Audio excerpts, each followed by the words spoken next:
barda o como que qué cosa es eso.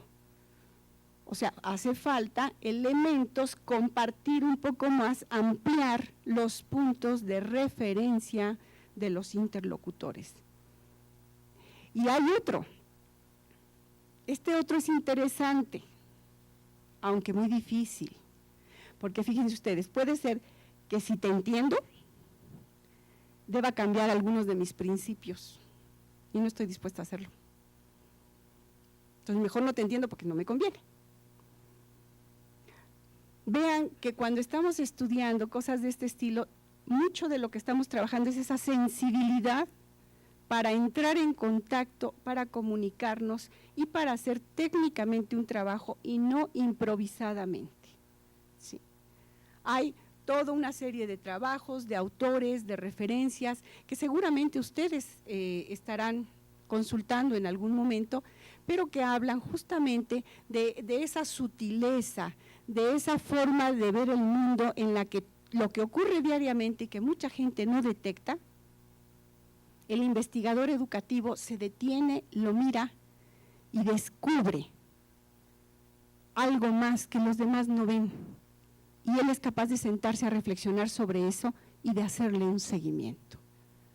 Eso sería una cuestión fundamental que desarrollar, una sensibilidad para poder mirar a través de la teoría con la que estamos formándonos.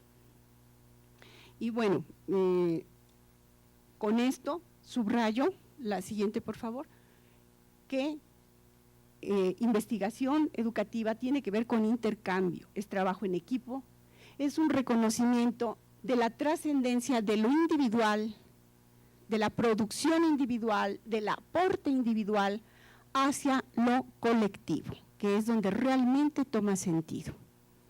También una comunidad académica se integra en la comunicación entre pares. Podríamos citar por aquí 2 que 3 autores. Simplemente una idea, la comunicación democrática, en la que todos tenemos derecho a hablar y aclarar dudas.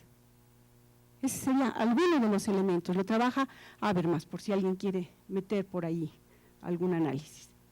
Y un elemento más, una investigación pierde sentido si su fin es un archivo, es un sitio donde guardarla, si no se comunica. Yo trabajo dentro de educación matemática, entonces por allí escogí algunos de los trabajos que puedan ilustrar cómo podría delinearse una temática de investigación, las distintas fases que puede, las distintas caras que puede tomar esto. Por favor, la siguiente. Se puede acentuar un estudio de matemáticas, aprendizaje de las matemáticas, enseñanza de las matemáticas, investigación en el aula, desde aspectos de corte epistemológico, sociológico, psicológico, didáctico, al menos, ¿sí? De repente surgen otros cuando se pone uno más fino. A ver, veamos un ejemplo desde lo epistemológico. Se trata de construcción y de vinculación con el objeto de estudio, ¿sí? Que se produce en la comunicación maestro-alumno, no el objeto de estudio en su historia, por ejemplo, sino en la comunicación maestro-alumno. La naturaleza del contenido, las nociones colaterales de interrelación con el conocimiento, y que muchas veces ni siquiera son sujetas a evaluación. O sea, se evalúa el conocimiento, pero todo aquello que tenía que ver con que eso se produjera, a veces no se evalúa. Un ejemplo de este tipo de estudios es el estudio de modos de pensamiento en el aprendizaje del álgebra lineal que hace Anna Sierpinska, en el que se ven si se desarrollan modos de pensamiento analítico, sintético o estructural. Y algunos de los trabajos que se han desarrollado ya por todo el grupo de educación matemática que está trabajando, y particularmente los grupos en el CIMBESTAB, van justamente por los trabajos de producción de estos modos de pensamiento en el aula, como los maestros. Por ejemplo, una tesis que recién acabo de dirigir es ¿qué modos de pensamiento promueven los profesores dentro de su aula? ¿Y en qué sentido ellos lo tienen explícito? Bueno, desde otro Otro acercamiento, desde una aproximación sociocultural, es neovigotskiana, se estudia el papel del experto, del aprendiz, de los planos de aprendizaje. Aquí se dice, se vive la experiencia en colectivo y se introyecta en lo personal. O sea, no se da el aprendizaje individual y luego se comparte en colectivo, sino al revés. De la convivencia, de las comunicaciones, de las acciones en colectivo, se introyectan esas formas a lo individual y luego viene una nueva producción.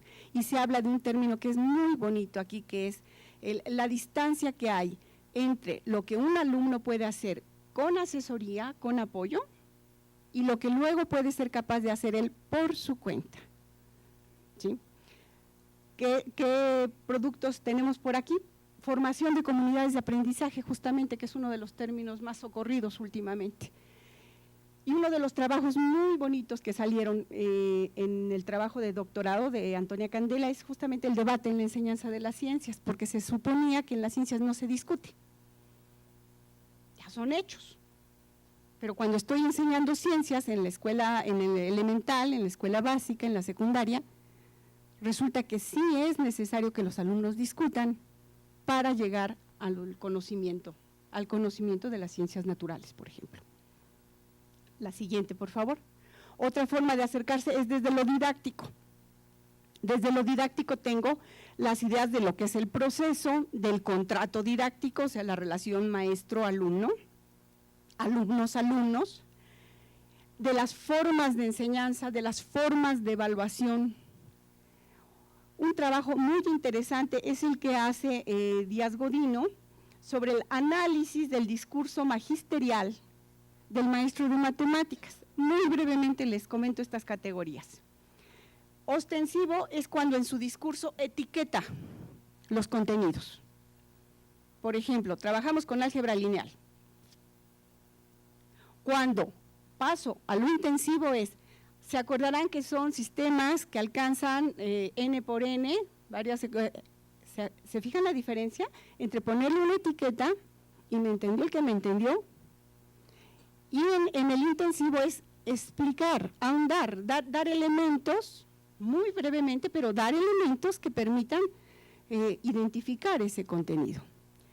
En el extensivo se da una situación interesante, sobre todo para los profesores cuando están trabajando matemáticas en contexto.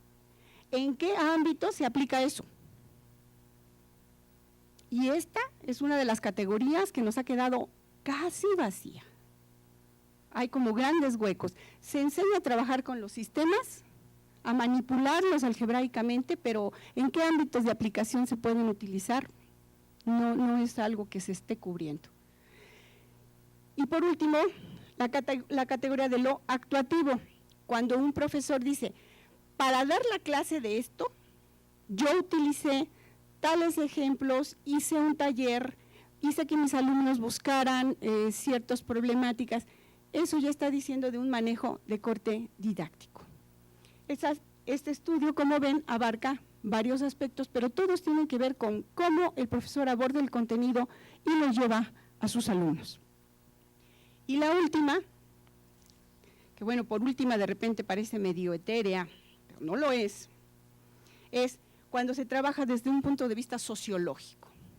Desde un punto de vista sociológico tenemos la reproducción de roles, las formas de comunicación que se dan en el aula, los liderazgos, el ejercicio del poder dentro del aula, que son temáticas fuertes.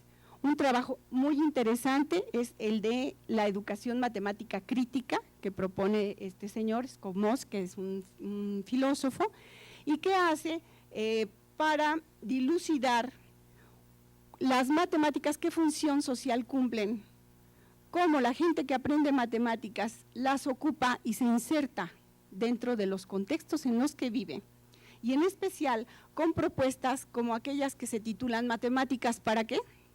Con el símil, ¿se acuerdan que salió hace muchos años un libro que decía ¿Historia para qué?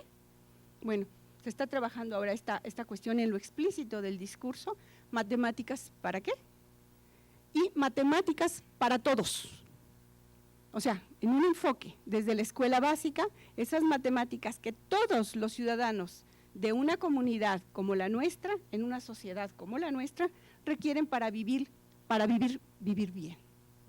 Bueno, con esto doy por terminada esta exposición y espero, en función del tiempo, sus comentarios o algunas preguntas que quisieran hacer. Muchas gracias por su atención.